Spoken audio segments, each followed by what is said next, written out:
मैं बात करूंगा कि जो आप जानते हैं जिनके विषय में, यूहन्ना रचित समाचार की किताब उसका 3 अध्याय और उसका 16 पद, वो तो मुखाग्र भी याद है सभी को, कोई पढ़ दीजिएगा। क्योंकि परमेश्वर ने जगत से ऐसा प्रेम रखा कि उसने अपना इकलौता पुत्र दे दिया जी, ताकि जो कोई उस पर विश्वास करे वह नष्ट न हो परंतु अनंत जीवन पाए। बोलो प्रभु यीशु मसीह की जय। हालेलुया। बाइबल का परमेश्वर पिता इस वचन के द्वारा एक बात कहते हैं और यहाँ लिखा है कि परमेश्वर ने जगत से ऐसा प्रेम रखा कि परमेश्वर ने जगत से ऐसा प्रेम रखा कि उसने अपना एकलौता पुत्र दे दिया ताकि जो कोई उस पर विश्वास करे वो नष्ट ना हो परंतु अनंत जीवन पाए। मतलब बाइबल का परमेश्वर कहता है कि परमेश्वर पिता ने अपने एकलौते पुत्र को दे दिया है। किसने? परमेश्वर ने। और उनका बेटा कौन है? प्रभु यीशु मसीह। परमेश्वर ने अपने एकलौते पुत्र को दे दिया है। मतलब किसके दे दिया है? मेरे और आप लोगों के लिए दिया है। बाइबल का प्रभु कहता है जबकि परमेश्वर का कितना बेटा है? एक बेटा है। प्रभु यीशु मसीह का एक बेटा है तो भी प्रभु यीशु परमेश्वर पिता का एक बेटा होकर उसने हमारे प्यार के खातिर अपने एक बेटे को भी हमारे लिए दे दिया है। अपने हमारे प्यार के खातिर अगर वो हमसे मोहब्बत नहीं करता तो देता अपना बेटा। इंसान आजकल पैसे मांगो तो नहीं देता, तो बेटा इतनी बड़ी छोटी सी चीज नहीं है। बेटा छोटी सी चीज नहीं है कि जो हमारे लिए अपने बेटे को कुर्बान कर दे दे हमारे लिए। बाइबल का प्रभु कहता है कि परमेश्वर ने क्या किया? हमसे प्रेम किया और प्यार में इंसान अंधा हो जाता है। प्यार में इंसान अंधा हो जाता है। वो कैसा भी रहे, अगर एक बार लड़की को लड़का अगर पसंद आ गया तो माँ बाप को भी गिनती नहीं, ना किसी भाइयों को गिनती, ना किसी को गिनते। वो सिर्फ उसके नजरों के आंखों के सामने सिर्फ वो एक प्यार ही दिखता है कि मुझे ये मेरा प्यार मिलना चाहिए। भला वो सिमड़ा रहे, बिलबिला रहे, कैसा ही रहे, उसके पास नौकरी रहे या ना रहे, वो 2 वक्त की रोटी खिला सकता है नहीं खिला सकता, बिल्कुल कुछ नहीं। उसको यही दिखता है कि मुझे यही चाहिए। भला इसका रात में अपने रुमाल तक पहुंचते रहूंगी तो चलेगा, परंतु मुझे वही चाहिए।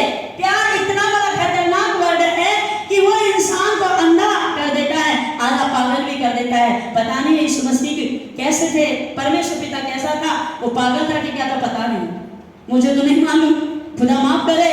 उन्होंने कैसे मतलब हमसे प्यार किया यही नहीं मालूम। आज हम जब टाइम रहता तो हम कहते प्रभु मैं तो इतनी पढ़ी लिखी हूँ, पढ़ा लिखा हूँ, मुझे नौकरी नहीं मिलती, ऐ खुदा मुझे नौकरी देना, मुझे ये दे देना, मुझे औलाद नहीं, मुझे बच्चे देना, प्रभु मेरे पास बिजनेस नहीं, मुझे बिजनेस देना। हम बार बार प्रभु के पास जाकर मांगते हैं और खुदा जब हमें अच्छी नौकरी अच्छा बिजनेस देता है तो बोलते हैं यीशु प्रभु थामना, काम आए, नौकरी आए, टाइम ना आए, मांग यही, हाँ सप्ताह नहीं अगले सप्ताह यही।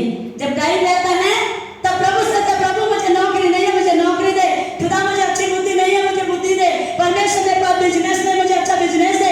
मांगने का टाइम आता है तब हम खुदा से बराबर जाकर बोल देते, रिक्वेस्ट करते कि मुझे ये चाहिए, मुझे वो चाहिए। और जब खुदा का टाइम आता है तो मेरे पास टाइम नहीं है, बिजनेस में मेरे पास में वक्त नहीं मिलता, नौकरी के लिए मेरे पास में तो छुट्टी नहीं मिलती। खुदा बाप इतना अंधा है बिल्कुल बिल्कुल बिंदास वो आशीर्वाद दे देता है। और जब हमारा टाइम आता है हम साफ बोल देते नहीं अब टाइम ही नहीं मिलता तो क्या करो प्रभु। जब टाइम था तो बराबर हमसे मांगते कि दे मुझे उसकी जरूरत है। अब वो मेरी जरूरत पूरी हो गई, उसके बाद तू कहाँ का और मैं कहाँ। खुदा बाप इसलिए मैं कहता हूँ कि प्यार में इंसान क्या होता है? अंधा। परमेश्वर के साथ अंधा हो गया होगा कि वो हमसे प्यार कर रही थी, उसका ऑलरेडी मालूम था। बाइबल में एक जगह लिखा, मुझे रेफरेंस नहीं पता है, पर लिखा है कि मैं मनुष्य को बनाकर पछताता हूँ करके। लिखा है लिखा है कि मैं मनुष्य को बनाकर बहुत पछताता हूँ। इसके बाद में जानवर बना लेता, वो अच्छे थे क्योंकि वो वफादार होते। आप एक कुत्ते को भी पालोगे ना, उसको अगर सिखाओगे कि बेटा बाहर जाके बैठ तो बराबर चले जाता है। उसको बोलेंगे कम ये अंदर आ जाए तो अंदर आ जाएगा, उसको बोलेंगे कि यहाँ बैठा है तो बैठ। और इतना वफादार होता है, एक टाइम अगर आप उसे खाना नहीं देंगे ना वो कभी भूख कर काटेगा नहीं आपको, कभी भूख कर काटेगा नहीं आपको। इतना वफादार होता है। इससे शायद परमेश्वर के मन में आया जरूर होगा मैं इंसान को बनाकर पछताता, इससे अच्छा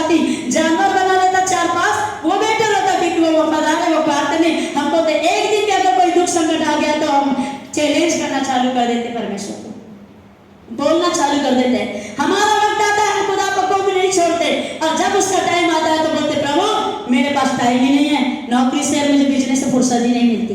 वाह क्या बात है। इसलिए मैं कहता कि प्रभु इंसान तो प्यार में पागल होते हैं, अंधे होते हैं, पर परमेश्वर भी कैसा अंधा हो गया होगा कि शायद हमसे प्यार किया उसने और हमसे मोहब्बत करके उसने क्या किया, एक लौता बेटा दे दिया, अपना एक लौता बेटा। हम तो वो भी नहीं देख कर सकते।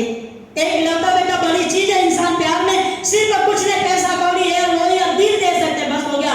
पर दिल से बड़ा तो बेटा था उनका, दिल से तो बड़ा बेटा है। प्यार में तो इंसान सिर्फ दिल ही दे बैठता है और थोड़ी बहुत पैसा पानी देगा तो देगा, परंतु हमारे प्रभु ने इतना अच्छा प्यार किया है कि उसने एक लौता बेटा दे दिया है। एक लौता बेटा दे दिया उसने, इतना महंगा बेटा देकर। पर बाइबल कहती संसार के लोग अगर उनका बेटा मर जाए तो वो 10 दिन का साल भर रोते रह जाएंगे। अगर जिसका एक बेटा हो, अगर 2 बेटे 5 बेटे भी हो, परंतु एक बेटा भी अगर उनका मरता है तो संसार को मातम बनाकर रोते हैं, रात दिन पुकारते मेरा बेटा होता तो ऐसा होता, मेरा बेटा ऐसा होता। वो आंसुओं के साथ अपने बेटे को रोते हैं। पर मेरा परमेश्वर पिता कहता है मैं एक बेटा ईसा को तुम्हारे लिए दे दिया हूँ, परंतु मुझे खुशी है तुम्हें देने के लिए। संसार के लोग रोते हैं पर परमेश्वर पिता होता है मैं अपने एक लौते बेटे ईसा को मैंने तुम्हारे लिए दे दिया, परंतु मुझे कोई गम नहीं है, मुझे गम नहीं है। संसार का बेटा मरकर भी कुछ नहीं देता, पर परमेश्वर पिता कहता है मैंने एक बेटा ईसा को तुम्हारे लिए दे दिया, मुझे सैकड़ों ईसा मिलेंगे। बोलो प्रभु यीशु मसीह की। मैंने एक बेटा ईसा तुम्हारे लिए दे दिया है, मुझे सैकड़ों मसीही बेटे मिलेंगे, क्योंकि इसलिए मैंने बोया है। और बाइबल का प्रभु कहता है मुझे इतना विश्वास है कि जमीन के अंदर अगर बीज को डाल दिया जाए तो बीज कभी सरता और मरता नहीं है, पर बीज अपने राइट टाइम पर अंकुरित होकर के फल देता है। अपने राइट टाइम पर अंकुरित होकर फल देता है। सेठ पिता परमेश्वर का कहना है कि मैंने अगर कद्दू का पेड़ इंसान लगाता तो उसमें लौकी फल कर नहीं आती। कद्दू का पेड़ इंसान अगर लगाता तो लौकी फल कर नहीं आती।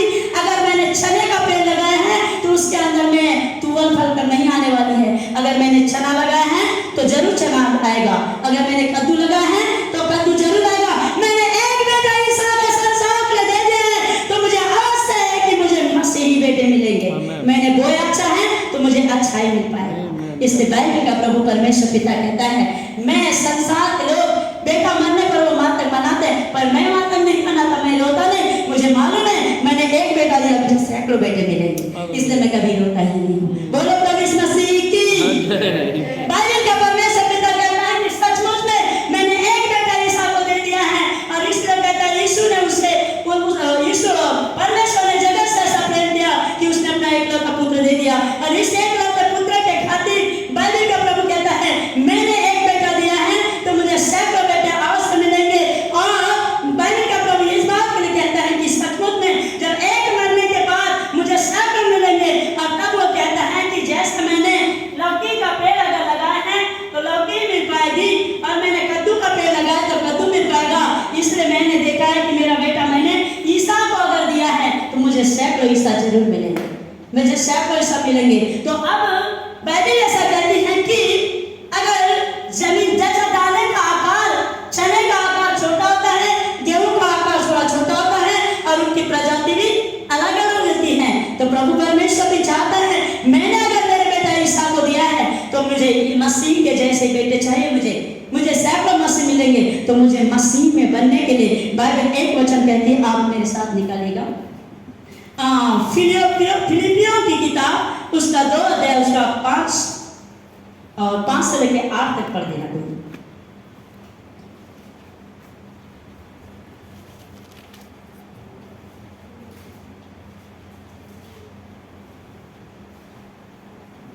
जैसा मसीह यीशु का स्वभाव था हाँ वैसा ही तुम्हारा भी स्वभाव है। यस।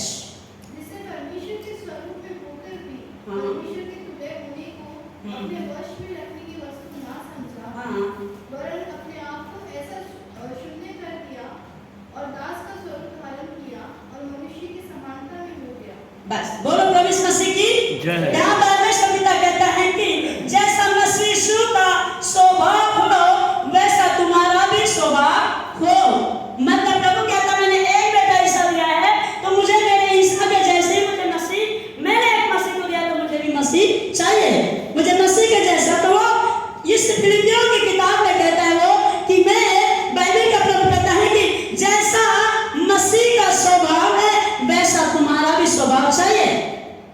जैसा मसीह का स्वभाव है वैसा तुम्हारा भी स्वभाव चाहिए, क्योंकि मैंने अपना एकलौता बेटा दिया है और वो भी मसीह दिया है, तो मुझे मसीह चाहिए, मुझे सैकड़ों मसीह मिलेंगे, इसलिए मैं तो रोया नहीं, मैंने दे दिया खुशी से। परंतु मेरी शर्त है, जैसा मेरे मसीह का स्वभाव है वैसा तुम्हारा भी स्वभाव चाहिए, वैसा तुम्हारा भी स्वभाव हो। मेरे मसीह का स्वभाव एक बार पर थप्पड़ मारे तो दूसरा फेर देने वाला स्वभाव है।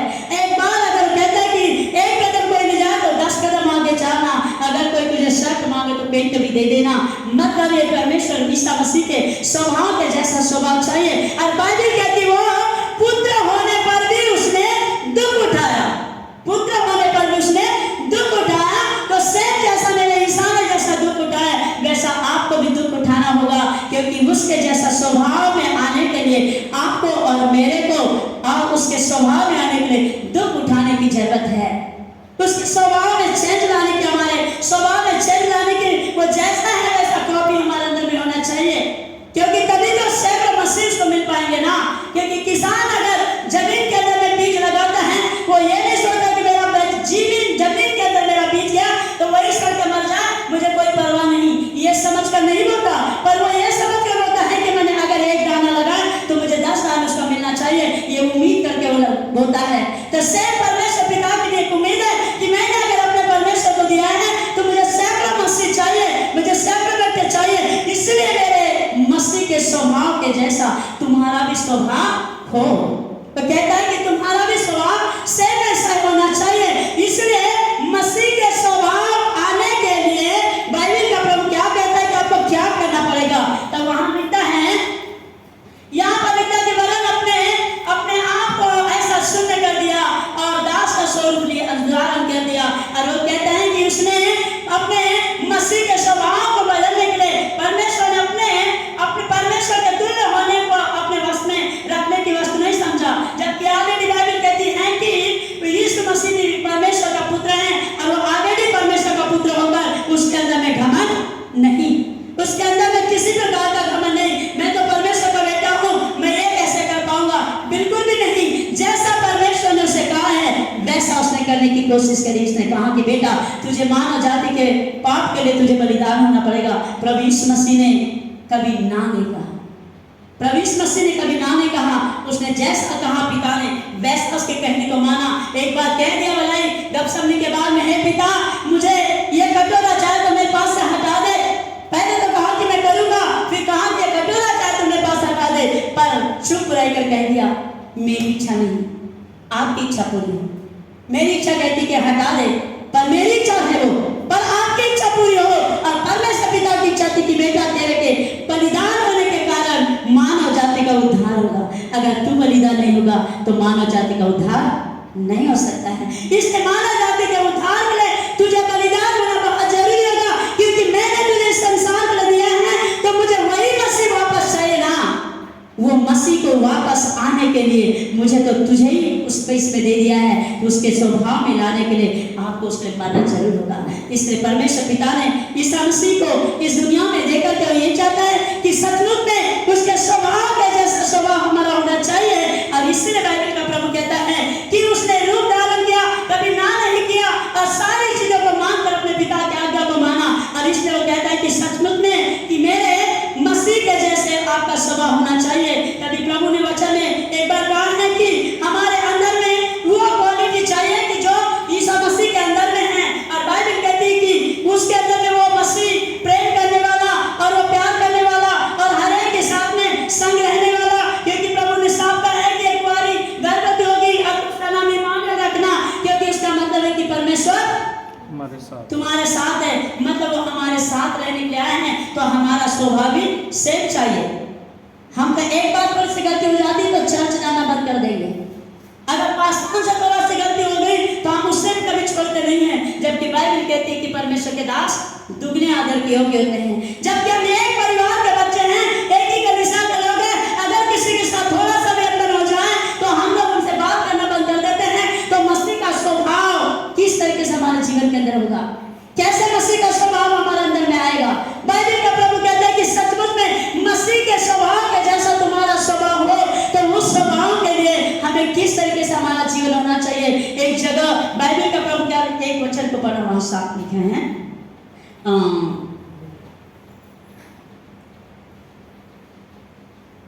गलातियों की किताब उसके 4 अगस्त 19 पद को पढ़ के देखिएगा।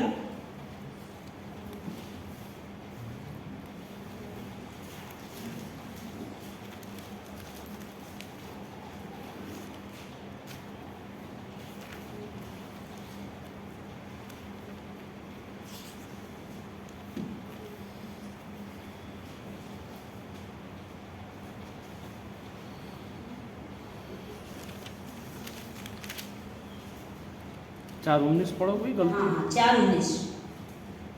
ये मेरी बातों को हाँ जब तक तुमने मसीह का रूप बन जाए, हाँ तब तक मैं तुम्हारे लिए भी जब किसी पीड़ाया करता हूँ। हाँ, और आगे?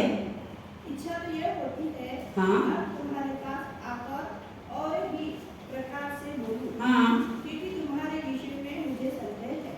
बोलो प्रभु यीशु मसीह की हालेलुया। यहाँ बाइबल का परमेश्वर पिता कहता है कि हे मेरे बालको, जब तक तुमने मसीह का रूप ना बन जाए, तब तक मैं तुम्हारे क्या करता हूँ? जच्चाकी सी पीड़ाएं सहता हूँ, जच्चाकी सी पीड़ाएं सहता हूँ। मतलब प्रभु के लिए पहले क्या किया कि परमेश्वर ने जगत से ऐसा प्रेम किया कि उसने अपना एकलौता पुत्र दे दिया, और देने के बाद उसने कहा है कि मैं संसार के लोग अपने बेटे मरने पर कभी मतलब वो मैंने कर दुख उठाते पर मैं नहीं लगा था, क्योंकि मुझे मालूम है कि मैंने एक मसीहा को अगर बोया है तो मुझे सैकड़ों मसीह मिलेंगे। तब उसने फिलिपियों में क्या कहा कि तुमने जैसा मसीह का स्वभाव है वैसा तुम्हारा भी स्वभाव होना चाहिए, तभी तो मेरे मसीह के बदले मुझे मसीह मिल पाएंगे ना। अगर मैंने मसीह को दुनिया के लिए दे दिया है तो मेरे मसीह के जैसा मसीह मिलने के लिए तुम्हारा स्वभाव सेम उसके जैसा चाहिए, परंतु हम नहीं करने के लिए बाइबल का प्रभु क्या कहता है? मैं तुम्हारे मसीह का रूप बनने के लिए मैं क्या करता हूँ? जच्चा की सी पीड़ाएं उठाता हूँ, जच्चा की सी पीड़ा उठाता हूँ। जच्चा की पीड़ा पता है? जच्चा की पीड़ा क्या होता है? माँ के जन्म का, हाँ वो शादीशुदा महिला बैठी होगी उनको पता है जच्चा की पीड़ा। जच्चा की पीड़ा वो होती है कि जिस माँ गर्भधारण जब करती है एक बच्चे शुरुआत से लेकर के 9 महीने तक, वो बड़ा दर्द वाला तकलीफ, कभी इधर मारता है, कभी इधर मारता पैर, कभी किधर मारता पैर, पता नहीं वो 9 महीने तक कितने ढिसुम ढासुम खाते रहती बेचारी। शुरू में तो शादी होकर के बड़ी खुशी होती है कि काश मेरा बेटा हो गया, बेटी होगी, मैं अच्छा पढ़ा लिखाऊंगी और अच्छा डॉक्टर इंजीनियर बनाऊंगी, बड़े सारे सपने देख कर आती है। पर जिस समय उसका पहला माह रुक जाता है उस समय उसको बड़ी खुशी होती, पर जब तकलीफ आती है तब बड़ी होती कि क्या मैं तो सोची थी बड़ा अच्छा, पर ये तो ढिसुम ढासुम करते रहता है, पता नहीं मुझे क्या होगा। 5 मिनट कभी खाना पचता नहीं, इतना खाएगी उतना निकल जाएगा, इतना खाएगी कभी उससे डबल निकल जाएगा। कितने बार वो खाती, उल्टी बैठ नहीं सकती, उठ नहीं सकती, इतना दर्द सकती। जच्चा की पीड़ा लास्ट टाइम पर जब होती ना, तब वो डिलीवरी के टाइम उसको लगता है कि बड़ा खुशी थी, बच्चा पैदा करना बड़ा खुश था, परंतु अब ये टाइम तो मेरे लिए बड़ा कठिन है, बड़ा कठिन है। सोची तो मुझे बच्चा होना चाहिए, मैं ऐसा बनाऊंगी, पर जिस टाइम पर गुजर कर जाती ना डिलीवरी, वो टाइम होता है माँ के लिए एक जीवन और मृत्यु की कगार होती है। जीवन और मृत्यु की कगार। पिछले माह मेरी भांजी की डिलीवरी हुई, मैं डिलीवरी के टाइम में हॉस्पिटल में था, और तब मैंने बहुत सी महिलाओं को देखा है, तब मेरा दिल इतना रो रहा था कि बाप रे कितना तकलीफ होता है बच्चे के लिए। और बच्चा बड़ा होकर के अपनी मर्जी उठा देता है, अपनी मर्जी लगा देता है, इतना तकलीफ उठाकर बाप इतना सपना सोचता कि मेरा बेटा ऐसा होगा, मेरी बेटी ऐसा होगा, और वो बहुत बड़ा सपना सोचता है कि मैं मेरे बच्चे को ऐसा देखूंगा, मेरी बेटी बड़ी होगी, मैं कन्यादान करूंगा, परंतु मेरी बेटी तो कन्यादान के पहले सत्यानाश करके चले जाती है, उसका कोई मूल्य नहीं होता। आज पूरा जनरेशन सत्यानाश हो रहा है। बाप और माँ का सपना रहता है कन्यादान, पर बेटी और बेटा सत्यानाश करके चले जाते हैं। मेरा प्रभु इसलिए कहता है कि तुमने कैसा स्वभाव होना चाहिए? मसीह का स्वभाव। यीशु मसीह कभी लव किया? कभी किसी लड़की को भुलाया? कभी माँ बाप का दिल दुखाया? कभी माँ बाप के कभी निहार कटाई? कभी नहीं। तो जैसा बाइबल कहती है, जैसा मेरे ईसा का स्वभाव है वैसा तुम्हारा भी स्वभाव हो, चाहे तुम कुंवारे हो, चाहे शादीशुदा हो, चाहे कैसे भी हो, पर मसीह के जैसा स्वभाव। अगर कुंवारेपन से मसीह का स्वभाव होगा तो तुम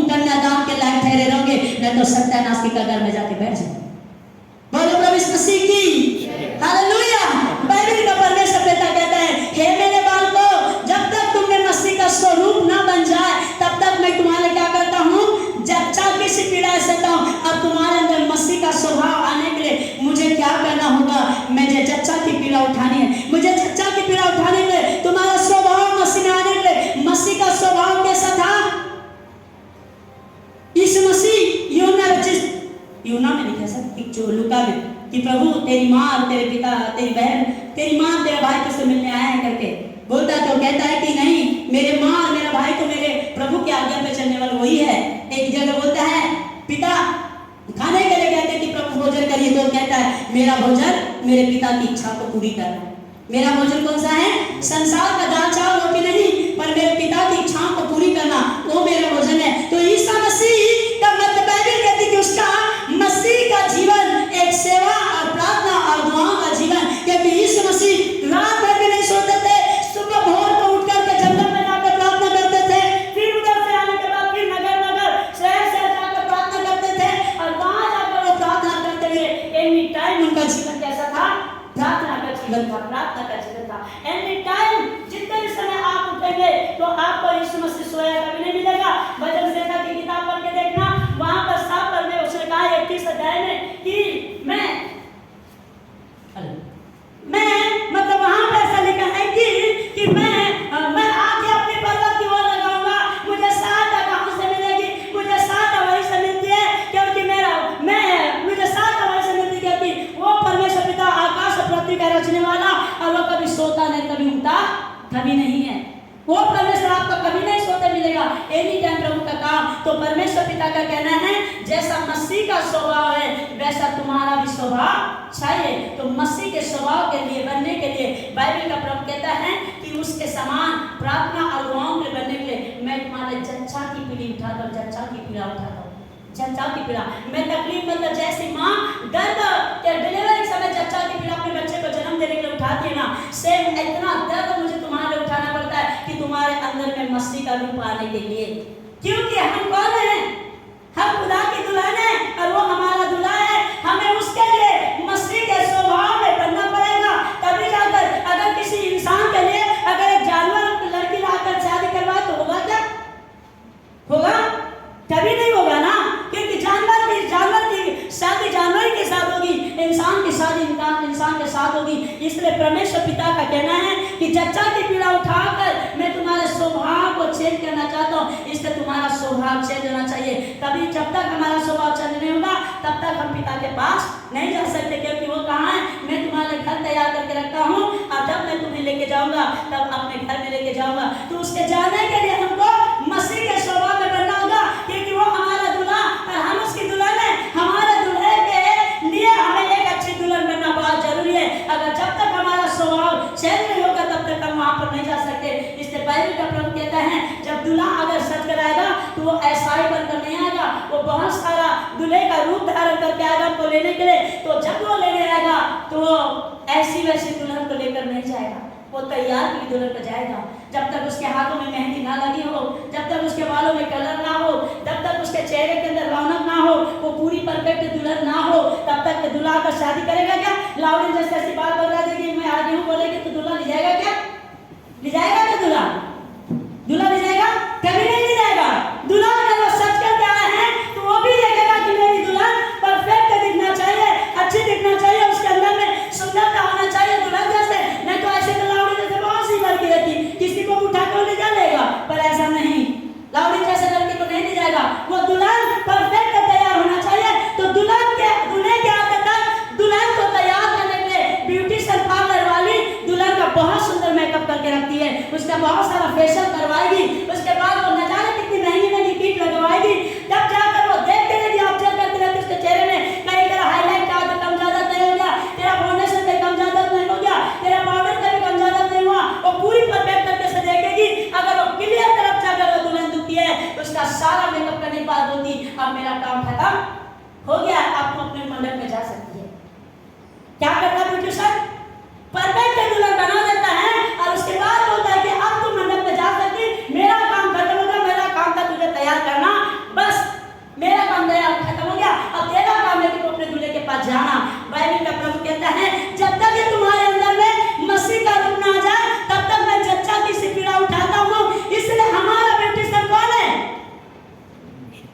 हमारा ब्यूटीशियन पवित्र आत्मा है। हमारा ब्यूटीशियन कौन है? हमारा ब्यूटीशियन पवित्र आत्मा है। हमारा दूल्हा कौन है? ईसा मसीह है। और उसकी दुल्हन कौन है? हम। तो जब तक हमारे अंदर में दुल्हन का रूप नहीं आएगा तब तक हम उसके पास जा नहीं सकते। दुल्हन का रूप आने के लिए पवित्र आत्मा कहती है, रोम रोमियो की किताब उसके 8 अध्याय में कुछ लिखा है कि आत्मा आए घर घर कर बयान से बाहर पिता से विनती करता है कि जब तक तुम्हें प्रार्थना ना आ जाए तब तक वो हमारे विनती करते रहता है। कौन? आत्मा हमारे अंदर में जब तक प्रार्थना नहीं आ जाए तब तक वो हमारे विनती करता है। तो हमारे स्वभाव, हमारे संसार की दुल्हन का makeup, foundation, cream, powder, lipstick, ये दुनिया की चीजें, पर हम उस दूल्हे की दुल्हन है। हमारा लिपस्टिक और पाउडर हमारी बाइबल, हमारी प्रार्थना, हमारी आराधना है। जब तक हमारी प्रार्थना, दुआ और आराधना का जीवन नहीं बन जाता तब तक के दुल्हन को लेकर नहीं जाएगा। बोलो प्रभु यीशु मसीह की हालेलुया। इसलिए बाइबल का प्रभु कहता है मैंने एक लौता बेटा दिया है, मुझे सैकड़ों मसीह मिलेंगे और इसमें तुम्हारा स्वभाव ऐसा होना चाहिए कि जैसा मसीह का स्वभाव है। तब वो कहता है कि तुम्हारे रूप धारण के लिए मैं जच्चा की पीड़ा उठाता हूँ, तुम्हारा मसीह का रूप आने के लिए कोई आत्मा हमारी सहायता करता है। प्रार्थना नहीं आता, प्रार्थना करवाने सिखाने की मदद करता है। आप जब तक कोई प्रार्थना सिखाएंगे नहीं, कोई प्रार्थना आप मेरी सहायता करिए। अगर आपको प्रेयर नहीं आती तो प्रेयर के लिए रिक्वेस्ट करिए, आपको वचन नहीं आता वचन के लिए रिक्वेस्ट करिए। कोई प्रार्थना आपका ब्यूटीशियन पार्लर वाला है, वो आपको परफेक्ट दुल्हन बनाएगा आपके दूल्हे के आते तक के। जब दूल्हा बाजू पर आएगा, अगर आप तैयार नहीं मिलेंगे तो दूल्हा वापस चले जाएगा, फिर आप लोग झंझोड़ते रह जाओगे। आपको फिर डबल से कोई मतलब नहीं मिलेगा कि मैं किसके पास जाऊं। आपकी तैयारी होना चाहिए। 5 कुंवारी के समान मूर्ख कुंवारी बनकर मत रहिएगा। मूर्ख बने रह जाओगे कि जब दूल्हा आएगा मंडप में तब मैं सजूंगी तजूंगी। तब ऐसा मत करिए। अपने दूल्हे के आने के पहले आप अपना मेकअप करके तैयार होकर रहिए। जैसा दूल्हा आएगा आप अपने दूल्हे के साथ जाने के लिए तैयार हो जाइए। बोलो प्रभु यीशु मसीह की। इसलिए वेट ना करिए। बाइबल का प्रभु कहता है कि आप तैयार हो जाओ। मसीह का स्वभाव जब तक तुम्हारे अंदर ना आए तब तक मैं जच्चा की पीड़ा उठाता हूँ। मेरे दर्द को समझने की कोशिश करिए। मैंने अगर 9 महीने गर्भ में रखकर मैंने बड़े मुश्किल से तुझे जन्म दिया है ना, तो मेरे स्वभाव के जैसा होना चाहिए। मैं जैसा कहूँ वैसा ही करना। मैंने बड़े दर्द उठाकर मैंने हाथ के ऊपर में कीड़े ठुकवाए बेटा तेरे लिए, मैंने ये वाला हाथ ठुकवाया तेरे लिए, सर को फोड़ डाला मैंने तेरे लिए, पसली को तोड़ डाली मैंने तेरे लिए, मैंने पैर चढ़ डाले हैं और न जाने कितने पीठों के ऊपर मार खाकर खून बहा दिया है।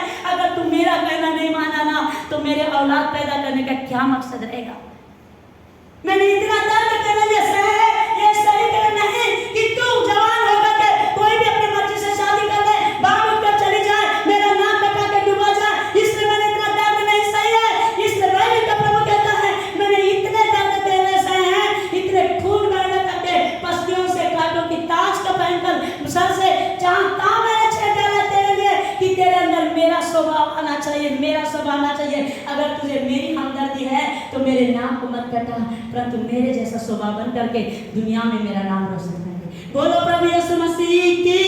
परमेश्वर पिता का धन्यवाद करते हैं। प्रभु इस वचन के द्वारा आप सभी को आशीष दे। शायद मुझे विश्वास है कि प्रभु जो चाहता है उसकी मर्जी पूरी हो और इसलिए खुदा ने इस वचन के द्वारा गवाहियों के द्वारा आपके जीवन को आशीष किया हो। मैं इतना मुझे विश्वास है। प्रभु आप लोग सभी को आशीष दे कि आप लोगों ने इतना समय प्रभु के लिए दिया है और सुना है। तो बाइबल कहती है कि बीज अगर जमीन के अंदर जाता है तो सड़ता मरता नहीं, अंकुर जरूर होता है। अगर आपको आज के मैसेज के द्वारा अगर प्रभु ने जरूर आपके मन को खोला है तो मसीह के शोभा बनने के लिए आपसे आप तैयारी करना चालू कर दीजिए। आगमन बहुत करीब है। जहाँ कहाँ पर अभी भूकंप, भूलोल, मारा पीटी इधर उधर हो रहा है, प्रभु का आगमन करीब है। अगर आप तुरंत तैयार होगे तो दूल्हा लेके जाएगा और नहीं तो संसार में महाकाल के युद्ध में जाकर आपको फंसना पड़ेगा। बोलो प्रभु यीशु मसीह की।